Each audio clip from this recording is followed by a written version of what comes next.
Okay, we're picking up from where we were a few minutes ago. We're keeping these at roughly 20-minute intervals. This is a section or a program, if you will, called Alien Contact with Bob Nelson, Robert Nelson, and it's I think I said it was January 10th on the first interview. Yeah. Actually, it's January 9th, for what it's worth. Okay. Okay. Where we left off, I was 14 years old. And I was talking about this, whatever they put in my chest.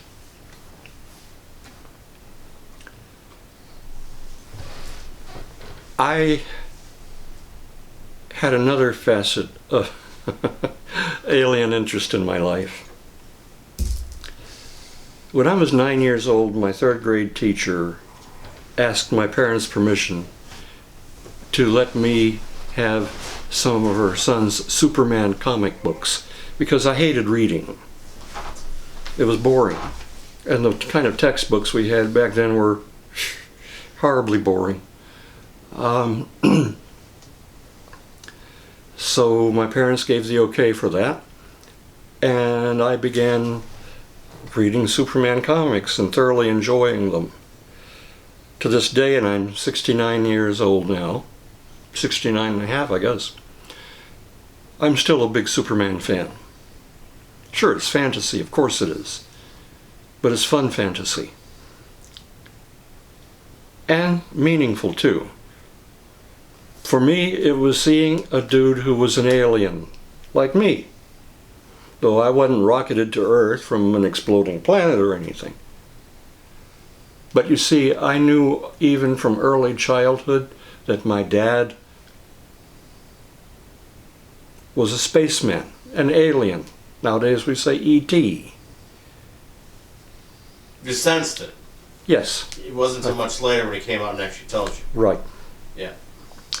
But I was always afraid to ask, because if I did, one of two answers was going to be said, and I didn't want either one of them. It was either going to be, one, Bob, are you crazy? Heck no, I'm not an alien. Or two, yes, son, I am. I didn't want to hear either of those, so I didn't ask. And But you still were okay with, imagining that was in fact the truth. I was okay with putting it on the back burner. I was okay with not paying it any attention. But you quietly, felt it. Yes. Yeah. You think you did that because you knew you were so different from, the average kids, and Sure. you figure that you must be alien vis-a-vis your dad's probably alien. Yes. Yeah. Okay. And there was just a feeling of being around him that I didn't have from my mom. Being around my dad, there was this feeling of somebody who didn't come from here. It's funny, he was a Floridian. Now, down south in Florida, we normally talk with a southern accent, y'all. He didn't. He sounded like he could have been from up north or Midwest. And people have said the same thing about me. I never had an accent. My mom came from Virginia.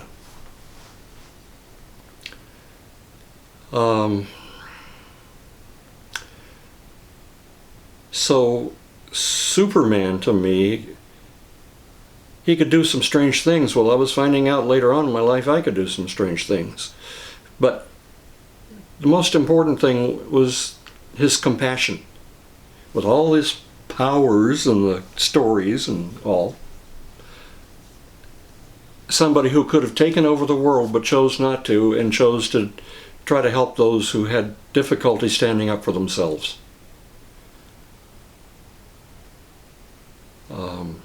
That to me was his greatest superpower, and still is.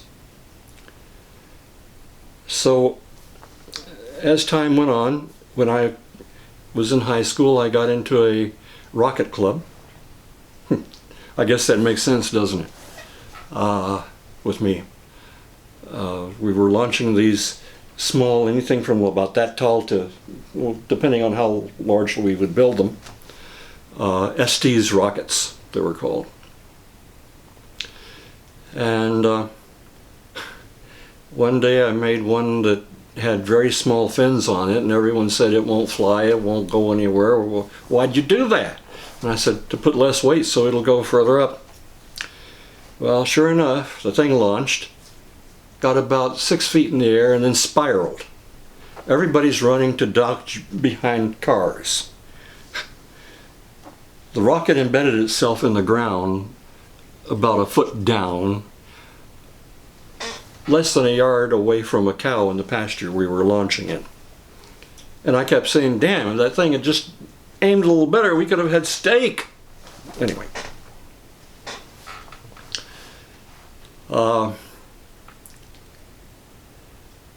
One thing I've found that helps me in dealing with stuff like this is sense of humor. I think if it wasn't for that, I wouldn't have made it.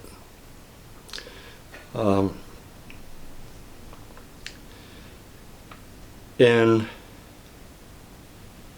one of the things that my mom would tell me about, and I've seen this, I actually went out and saw it numerous times. Out by my window there were weird footprints, sharp-toed, like almost like a woman's shoe or high-class fancy shoes that guys would wear back in those days in the 50s, and in the dirt outside my window. So something was standing there, whether standing guard or looking in, I don't know.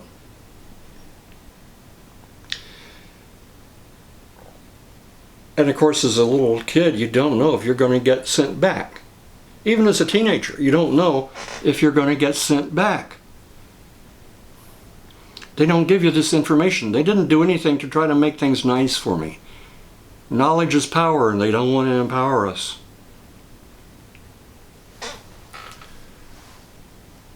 When I was in high school, one night I came to on a craft.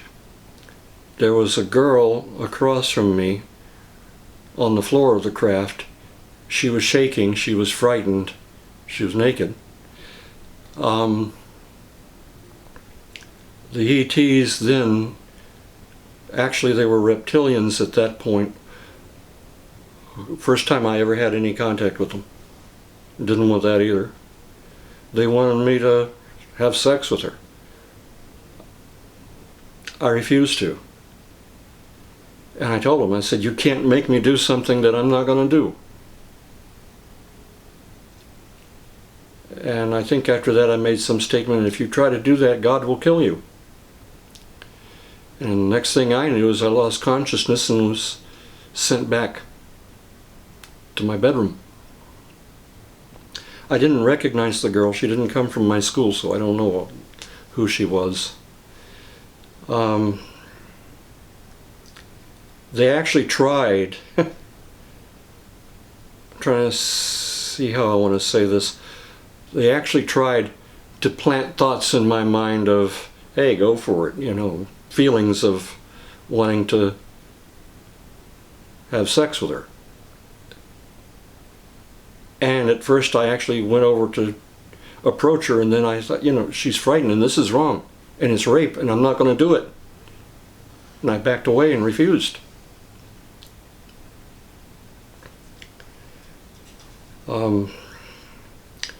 As time went on, let's see, we're going to go from 14 up to age 21. I was very much into metaphysics. My psychic skills had skyrocketed.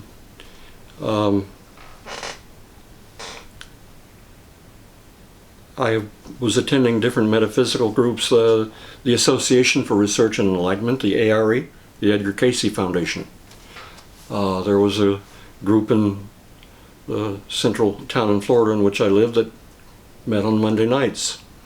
I was attending a Unity Church I was also attending a metaphysics meeting twice a week over at a medical secretary's house, or apartment actually.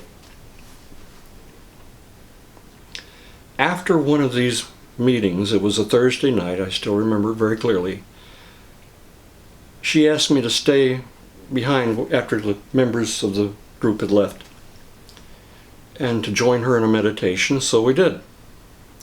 Next thing I know is I'm out of my body. Didn't plan on that. And I'm between these huge wings. Went up past the ceiling, probably past a roof. And I'm looking kind of down and slightly behind at this being I think I recognize. Made of white light with just a hint of yellow in him. Bright white light, comfortable to look at, with a pillar of fire up over its head, and at the top of the fire was a triangle with a raised strange number 3 as part of the triangle, and that triangle was just rotating effortlessly at the top of this pillar of fire that was billowing up around it. Well, I didn't know what that meant. I described it to the medical secretary. She said, well, it's either the Hindu Om, one of the most powerful forces in the universe, or it's the Catholic Trinity. She was Catholic. And she said, she said, if it's that, it's about as high as you get. And then she said, why don't you say hi to it? Say something to it. And I'm thinking, what? So I curved around to where I could see the face of this being. It was the same one I saw when I was 4 years old, standing there holding his sword, double-handed sword pointed down at the floor at rest. I couldn't think of what do you say to an angel? And I just said, hi, how are you? Stupid. Oh, God, that was stupid. But I remember he looked at me, gave a hint of a smile, hint of a nod, and said, this is enough for now. There will be more tomorrow. And I'm thinking, oh no.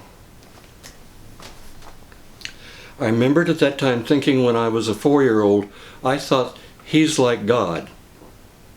Well, later on I would find out his name, and his name, when translated, is who is like unto God, which is, most people think it's an exclusion. It's not. It's an invitation. Who's like God? Anyone who takes on the way of God. Everybody's invited to. Open invitation. Now, the next day was a Friday. I was at college, walking between classes in the afternoon, going to my last class of the day. All of a sudden, all of a sudden, I'm feeling this same amazing presence that I felt the night before when I was watching this angel. And I began hearing its voice. Now, I don't hear voices, so let's take care of that right now. But in this case I did, and it wasn't my voice, it was some male voice, and that's all I knew. I didn't recognize it. And he began outlining my life for me. And at times I remember having goosebumps and not wanting to hear some of what he was saying. Finally I got to the class I needed to go to, and he pulled back. Fine, good riddance. After college that day, I went home. My phone rang. It was a medical secretary, the same one who hosted those metaphysics meetings I told you about. And she says, look, I'm going over to the Temple of the Living God in St. Petersburg, Florida tomorrow, Saturday. I was wondering if you'd like to go with me. You can have a free reading there.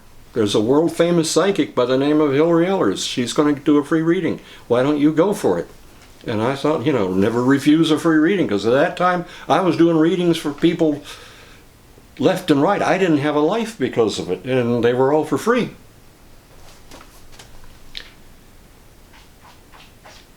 So I thought, why not? Well, next day I went with this medical secretary. I'm gonna give her a name, Madge. We'll say Madge. And we got to the church, went in. There's a card table set up, chair on either side of it. I sat down and waited. Madge went over to speak with the preacher of the place. The psychic, beautiful psychic, voluptuous, really damn good looking. I'm gay, but I know good looking women when I see them. She came over, she looked like she was in her early 20s. I found out later she was in her 40s. Sat down across the card table from me. No cards, no tarot, nothing like that. Tarot's okay, I'm not knocking it. But, nothing like that happened. She folded her hands, did a brief prayer, which I advise anyone to do if they're working in metaphysics. And then she began telling me, you have an angel standing behind you. I said, yeah, I know. And then she said, and she began describing him. And I'm thinking of the drawing of him I did the night before after I got, or not the night before, but the night before that after I got back from the metaphysics meeting. I love to draw. And then she tried to get a name, and I finally said, Archon. And she said, well, he says that'll do for now. Let me explain something before people freak out. There are good archons and there are bad archons. Originally, before the war, whether it was the war in what we call heaven or the war in the heavens and the stars between different civilizations, before that war, there were the archons of what you might want to call God's heaven. When the fall happened, the good archons, who still maintain the term archon, by the way, we call them archangels. The evil ones also kept the terms archons. We call them demons.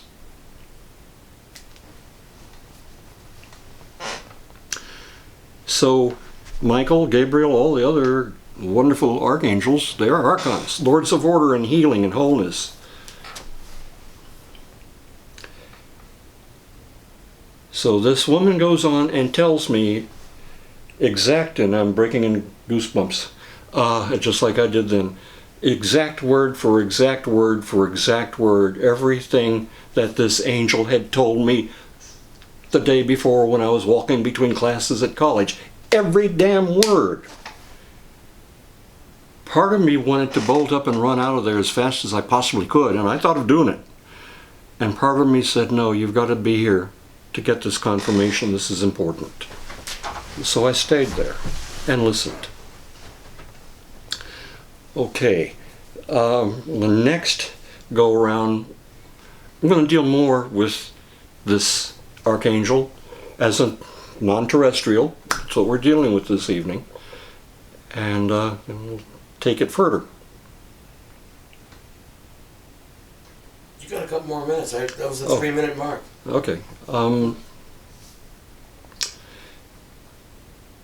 Actually, I had conversation with Madge in the car on the way home and was still breaking out in goosebumps then.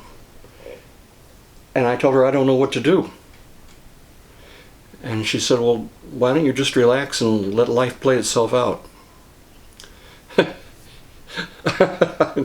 Come to think of it, I don't know if I had any other choice.